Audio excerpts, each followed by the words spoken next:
Kohlrausch बायोसैवर्ट का नियम बहुत इंपॉर्टेंट है। हर साल बोर्ड एग्जाम में किसी न किसी सेट में अवश्य पूछा जाता है, बहुत इंपॉर्टेंट है, ये पूछा जाता है। बायोसैवर्ट का नियम क्या होता है? देखो, बायो और सेवर्ट दो वैज्ञानिक है, दोनों ने मिलकर एक प्रयोग किया था। कौन सा प्रयोग किया था आओ बताते हैं। उन्होंने प्रयोग किया था 1820 ईस्वी में, दोनों ने मिलकर प्रयोग किया। उन्होंने बताया कि किसी धारावाहिक चालक, उन्होंने एक धारावाहिक चालक थी जिसमें क्या हुआ, विद्युत धारा प्रवाहित किया गया था। उन्होंने एक धारावाहिक चालक तार लिया था, उसमें जब जब धारा का प्रवाह किया था ना, तो उसमें क्या हुआ, चुंबक क्षेत्र उत्पन्न हुआ। जो चुंबक क्षेत्र उत्पन्न हुआ वो निम्न बातों पर निर्भर करता है। उन्होंने ये प्रयोग के द्वारा बताया था। ये तो जब कोई क्या होता है, जब किसी तार में क्या होता है, धारा प्रवाहित किया जाता है तो उसमें चुंबक क्षेत्र उत्पन्न होता है ना, चुंबक क्षेत्र उत्पन्न होता है। जैसे आकर्षक का गुण पाया जाता है ना, तो किसी वस्तु को पास लाएंगे तो उसमें आकर्षक का गुण पाया जाता है ना, तो आकर्षण एवं प्रतिकर्षण वो अपनी तरफ आकर्षित करता है।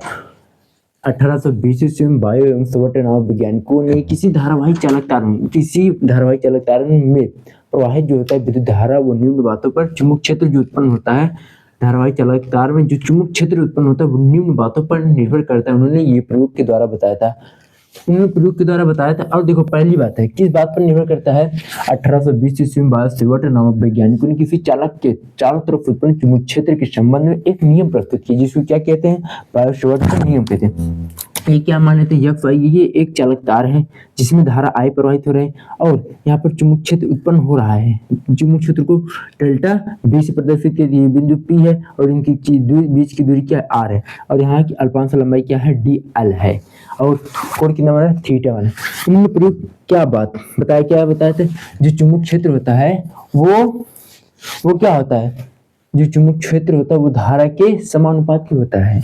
उन्होंने प्रयोग के द्वारा बताया था जो चुंबक क्षेत्र होता है वो धारा के समानुपाती होता है। प्रयोग के द्वारा ये बता मान लेते हैं समीकरण। उन्होंने प्रयोग के द्वारा पहला बात, उन्होंने दूसरी बात बताया कि जो होता है चुंबक क्षेत्र होता है अल्पांश लंबाई के व्युत्क्रमानुपाती क्या होता है, समानुपाती होता है। जो चुंबक क्षेत्र होता है वो क्या होता है, अल्पांश लंबाई के समानुपाती होता है। दूसरी बात उन्होंने ये बोला। अब तीसरा बात उन्होंने क्या बोला, ये मान लेते हैं। उन्होंने तीसरा बात बोला, इसके साथ जो कोण बन रहा है साइन जा, इसके साथ क्या बन रहा है, जा, ये क्या हो जाएगा, कोण ये समानुपाती होता है।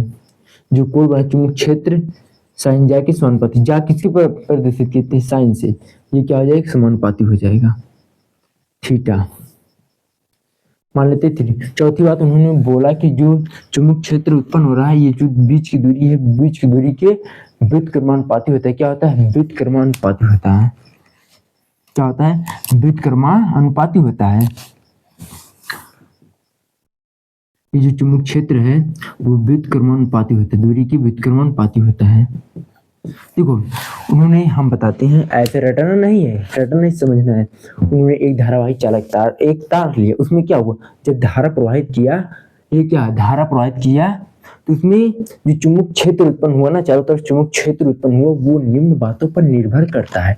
इन्होंने ये बताया किन किन बातों पर निर्भर करता है। ये धारावाहिक चालक तार है, यहाँ पर पहली बात है कि जो चुंबक क्षेत्र है वो धारा के समानुपाती होते हैं, मतलब कि जितना अधिक धारा प्रवाहित करेंगे उतना तेज, इतना अधिक चुंबक क्षेत्र उत्पन्न होंगे, चारों तरफ उतना अधिक चुंबक क्षेत्र उत्पन्न करेंगे। दूसरी बात होता है कि जो क्षेत्र हो वह इसके लंबाई के समानुपाती होंगे, ये बात होता है। तीसरी, इसकी कोण की जाके समानुपाती होती है। तीसरी बात, दूरी की व्युत्क्रमानुपाती होता है, ये बात उन्होंने बताया था। अब देखो समीकरण 1 2 3 4 से, समीकरण 1 2 समीकरण 1 2 3 व 4 से ये क्या हो जाएगा, जोड़ देंगे क्या हो जाएगी, ये हो जाएगा चुंबक क्षेत्र व्युत्क्रमानुपाती आई डेल्टा एल और साइन थीटा बराबर आर स्क्वायर। अब देखो ये जो समानुपाती का चिन्ह है ये हटने के बाद क्या आ जाएगा, कांस्टेंट। यहाँ पर कांस्टेंट क्या आ जाएगा, ये हो जाएगा कांस्टेंट बी बराबर म्यू बटा 4 पाई आ जाएगा। ये हो जाएगा I delta L sine theta R square.